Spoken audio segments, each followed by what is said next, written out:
y'all, welcome back to another video. It's Lydia. Thanks for tuning in, and if you're new here, be sure to subscribe. I will love you if you do, and hit that bell button too to be a part of the notification crew and notification squad. You'll know the drill. Comment down below, let me know you're here so I can show you some love down in the comments. But let's just jump right into today's video. So I don't know if you guys have seen my most recent, or one of my recent curly hair reviews with the Aunt Jackie Don't Shrink gel, and in that video I had mentioned that the gel didn't really work so well in the front of my hair, simply because it had a lot of protein in it, and this front part of my hair tends to be really protein sensitive. And a lot of you guys were asking down in the comments, well, hey Lyd, how do I find out if I have too much protein in my hair? What does it look like? What does it feel like? How can I bring back moisture into my hair? How can I reverse this protein overload, essentially? So I basically wanted to talk to you guys about that, but before we jump in, let's actually get a better idea of what proteins are. So in the simplest terms, proteins are meant to strengthen your hair, bring strength into it. Not so much moisture,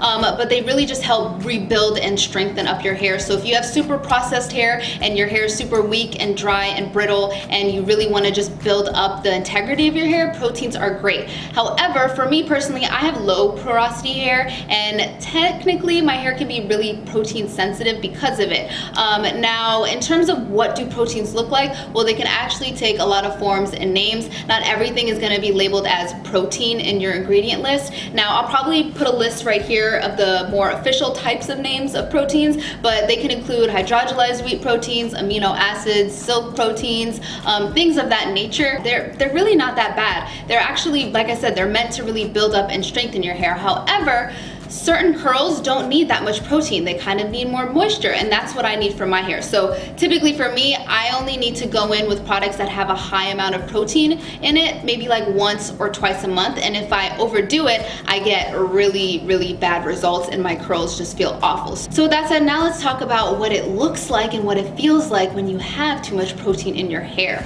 So for me personally, and what I've noticed with some of my friends and my family members, is that whenever we have too much protein in our hair, at least for me personally, my hair tends to feel so dry, so brittle, and it kind of just feels like straw-like, as if I haven't showed my hair what water is in centuries. And that's kind of the key things that I look for when it comes to whether or not I have too much protein in my hair. So I would say definitely take a look at your hair, feel your hair, touch it. If it feels a lot more brittle, a lot more dry, if it does feel super like grainy and straw-like, then you may be overdoing it with the protein. So now you know what proteins are and what they do, and you know what it feels like when you have too much protein in your hair, and you may be asking yourself, okay, well, I have too much protein in my hair. How do I get rid of it? This is not a fun feeling. I don't want my curls to feel like this. Well, for me, the key thing that I like to focus on is moisture. Moisture, moisture, moisture. Really make sure that, one, you don't want to overdo it with proteins. If you're trying to get rid of all the proteins in your hair, or the excess amount of proteins in your hair,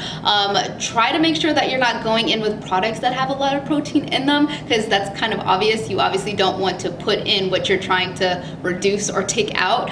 So definitely take a look at your ingredient list. At the end of this video in a little bit, I'll recommend, you know, some key products like shampoos, conditioners, leave-ins, gels, things like that, that are protein free, that you can use if you are trying to, you know, minimize the amount of protein in your hair. But like I said, moisture is your best friend. Use a nice moisturizing deep conditioner that preferably doesn't have protein in it, or if it does, like I said, proteins aren't bad, and typically for me, I can use a product with protein in it if it's towards the bottom of the ingredient list, like maybe the last 3 or 4 ingredients in it. Now if it's towards the top and it's like in the top 10 ingredients, then I know it's probably not going to work for me. But yeah, I would say definitely look for moisturizing ingredients. Make sure that you are deep conditioning your hair regularly with a moisturizing deep conditioner to really add in that extra moisture. So clearly your hair is kind of dried out and stringy and brittle, and the thing that's going to really repair it is just a nice moisturizing deep conditioner. Start using leave-ins a little bit more if you notice that your hair is starting to feel dry when you go in with gels. So that's definitely the biggest things that I would recommend for you all to do. And now let's get into some of my product recommendations for y'all. There's obviously a bunch of products out there on the market that are protein free, but these are the ones that I have in my collection and that I tend to use. So I'll just go through them kind of in the order that you would apply them to your hair. So we'll start off with shampoo. One shampoo that I personally really like, I'll name link too, just in case, but you guys have seen it. If you have seen my protein-free wash day routine, I really like using the Shea Moisture Low Porosity Protein-Free Shampoo. It kind of goes without saying, it's a protein-free shampoo that really clarifies your hair without stripping it of its natural oils, and it really keeps your hair moisturized and doesn't really dry out your hair. But another one that I wanted to recommend to you all is the As I Am Curl Clarity Shampoo. That one is a nice clarifying shampoo, but it's also more so on the gentle side. I would say it's definitely a little bit more gentle than the Shea Moisture one, but it also doesn't have any proteins in it, and it really will just kind of build up the moisture into your hair while also getting rid of kind of that excess protein in your hair as well. And for conditioners, there's two that I'll recommend, but this first one definitely helps bring in a little bit more moisture into my hair, more so than the second one. I've been using the Mielle Organics Mangongo Oil Hydrating Conditioner. That one is so good. One of my favorite regular conditioners used to be the Low Porosity Shea Moisture Conditioner, and that's the other one that I wanted to mention to you all. And that one's so great. It's also great at detangling your hair, if you were wondering. But the Mielle Organics Mangongo Oil Hydrating Conditioner, that one is protein-free, just like the Shea Moisture one. They're both great, but I don't know what it is. I find that the Mielle Organics one tends to just make my hair softer. So I know right here, if I do go in with too much protein and I put that conditioner in my hair, I can know as soon as I rinse it out, my curls will feel soft, they'll feel good, and it'll just bring back all that moisture that my hair was begging for. But the same goes for the Shea Moisture Low Porosity one. I really like it. I would say it's a little bit more affordable than the Mielle Organics one,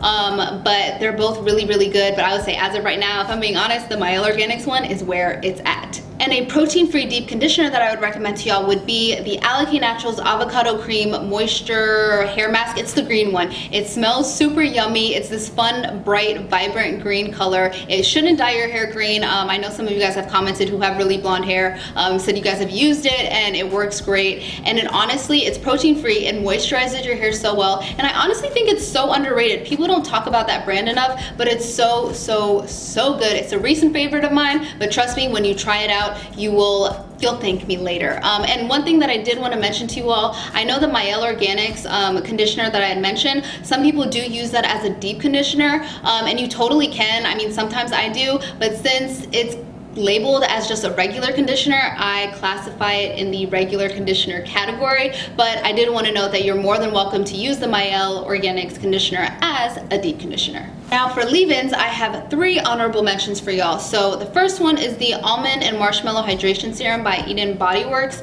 That one's a little bit more on the liquidy side, so if you're looking for a more lightweight, hydrating leave-in conditioner or just serum in general, that one is great. You can use it on wet or dry hair.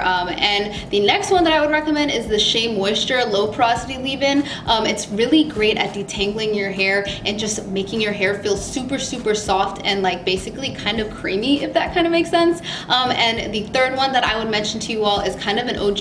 It's the Kinky Curly Not Today Leave-In. That one is so great, and it's also a great detangler as well. And last but not least, a styling gel that you guys already know the answer, but it's a gel that I can always count on. It's the Camille Rose Naturals Curl Maker. This video isn't sponsored by any of these products, by the way. I'm honestly just sharing with you guys my recommendations, but the Curl Maker is like a tried and true gel that I can always rely on if I know that my hair has had a little bit too much protein and I don't want to dry out my hair, but I also want to have the definition and the hold from a styling gel or jelly, whatever you would like to call it. But yeah, the Curl Maker by Camille Rose is definitely a tried and true favorite for mine, and definitely one that I would recommend to you all. So with that said, I hope you guys now have a better idea of what proteins are, what it feels like when you have too much protein in your hair, and you know, the products and things that you can do to kind of help reverse the excess amount of protein that may be in your hair. And I do want to stress again, proteins aren't bad. They're actually good for your hair,